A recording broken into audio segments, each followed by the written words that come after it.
Halo, saya Diki Alfarizi, saya dipanggil Doko dan saya asli dari Bandung dan saya owner dari Dreadlock Studio.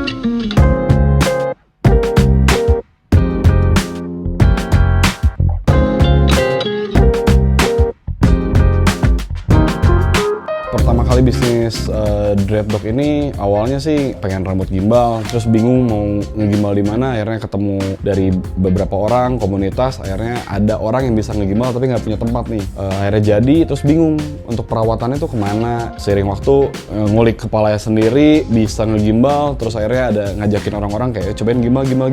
Start ngegimbal pertama itu di 2008, terus ternyata permintaannya ada nih. Wah, ternyata boleh juga nih dibikin si Dreadlock nih. Untuk awal mulanya kita kayak memasyarakatkan rambut gimbal, jadi kayak orang-orang bisa coba nih rambut gimbal seperti apa, kurang lebih seperti itulah.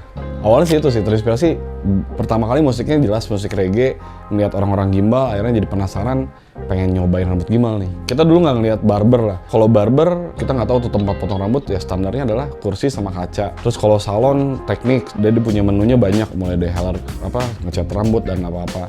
Tapi pada saat dulu kita ngebangun Dreadlock, kita cuma fokus ke rambut gimbal. Nah, dan seiring waktu kita lihat nih, ternyata rambut gimbal gayanya tuh udah mulai bervariasi. Dulu gimbalnya full, pendek, makin kesini ada yang mohawk, ada yang undercut, sesuai dengan kondisi rambutnya. Dan seiring waktu kita ngembangin sampai akhirnya bisa memotong rambut nih kita ambil. Terus saya ambil sekolah cukur rambut. Pengen menyediakan menu selain rambut gimbal.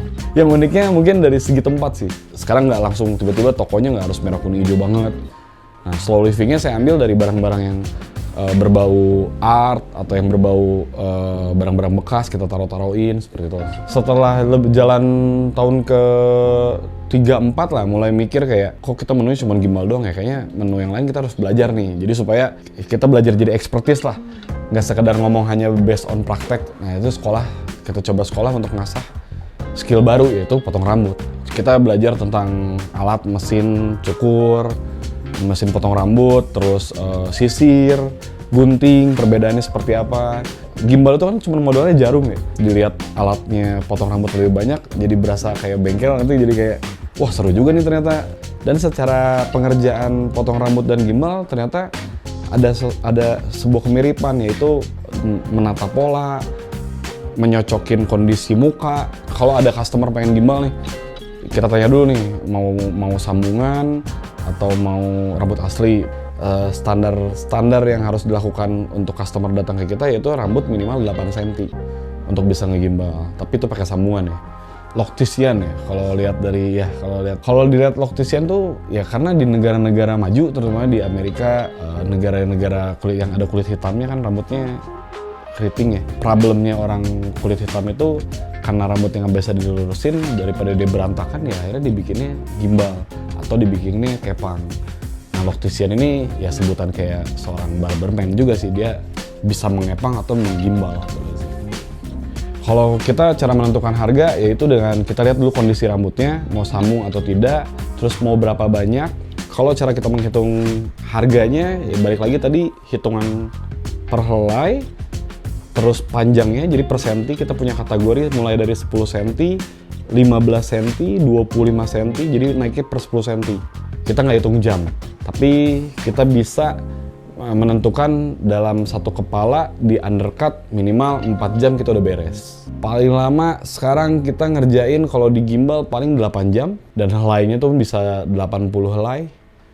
Terus yang paling lama kita ngerjain sekarang di menu selain gimbal itu box braid, kepang yang turun kayak gimbal juga ke bawah. Nah itu prosesnya lebih lama untuk ngepang. Itu kita pernah ngerjain sampai 12 jam.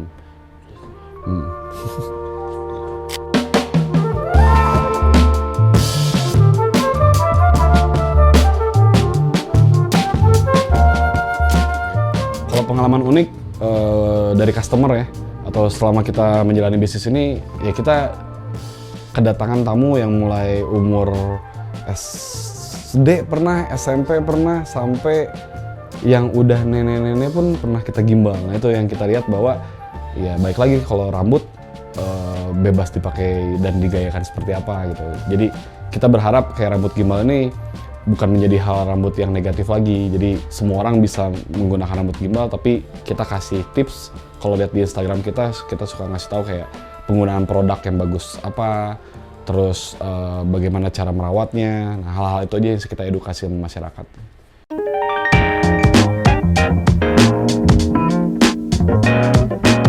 Baik lagi sama tujuan kita ya, dengan tagline kita Rise and Shine, kita pengen merubah stigma masyarakat tentang rambut gimbal yang pertama. Nah sekarang kita berusaha untuk mengajak customer kita atau orang-orang gimbal di luar sana bahwa gimbal kita juga harus dirawat. Terus yang kedua, nggak jauh beda tuh antara ngomongin reggae sama gimbal, udah saling satu kesatuan tuh. Tapi kesini-sini kita lihat beberapa customer kita justru mereka datang bukan karena reggae-nya, mereka datang karena pengen gaya sih, mengekspresikan diri, kayak punya spirit yang berbeda dibanding orang yang berambut sama dengan orang lain. Nah gitu sebenarnya. Karena yang punya rambut gimbal biasanya akan lebih mencolok di antara teman-temannya di saat lagi nongkrong atau lagi jalan.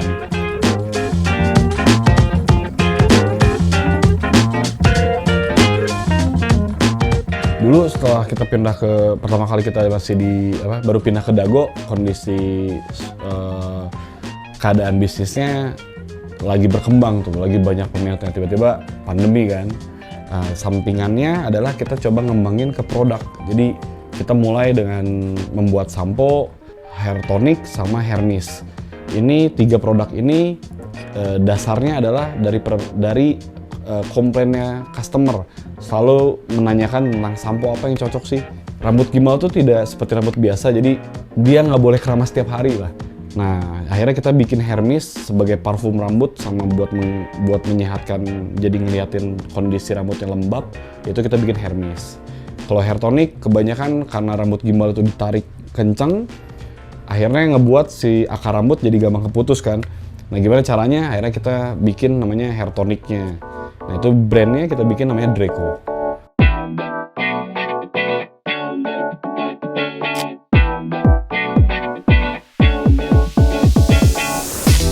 Sekarang kita, dulu kita punya movement yaitu Kamenoy. Kamenoy itu Combine and Enjoy sebenarnya.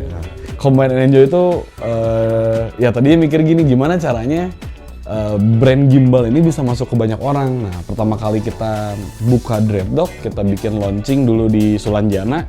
Oh bisa nih, bergulir nih. Tapi kita selama perjalanan sebenarnya ingin mengenalkan bahwa Dreadlock Studio ini bisa kemana aja, intinya situ sih. Ketika event makin kesini, Kamenoy ini udah fokusnya jadinya ke sound system culture, Jamaican sound system. Tetap di reggae, tapi mungkin kita bukan reggae kelas yang main bandnya, tapi kita mainnya coba untuk di kelas yang DJ set, sound system, nah kurang lebih seperti itu.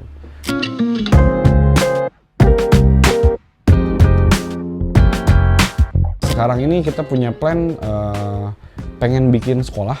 Kan banyak nih barber udah di mana-mana nih. Nah, menunya barber aja. Nah, sekarang kita coba ingin ngajakin barber Rian ini, orang-orang yang bisa cukur ini untuk naikin, upgrade skill lah. Bisa ngegimbal atau bisa kepang. Karena kalau dilihat permintaan rambut aneh ini sudah mulai banyak. Apalagi sosial media udah mulai kemana-mana nih. Dan kalau dilihat di sosial media rambutnya udah mulai macem-macem nih. Dan kadang-kadang customer juga bingung mau pergi kemana. Dan meyakinkan diri untuk pergi ke barber bisa nggak nih? Nah itu harapan kita sekarang, kita punya plan untuk bikin pengembangan mulai ke sekolah. Tetap namanya masih Dreadlock Studio, jadi kita nggak melabelkan bahwa Dreadlock Barber atau Dreadlock apa, Dreadlock itu, jadi sekarang kita ganti, mungkin dulu Dreadlocknya adalah karena Doko, terus Dreadlock, jadi sekarang kita ganti Dreadnya tetap di gimbal, tapi Doknya itu sebagai pelabuhan, studio adalah tempat kita coba berkarya.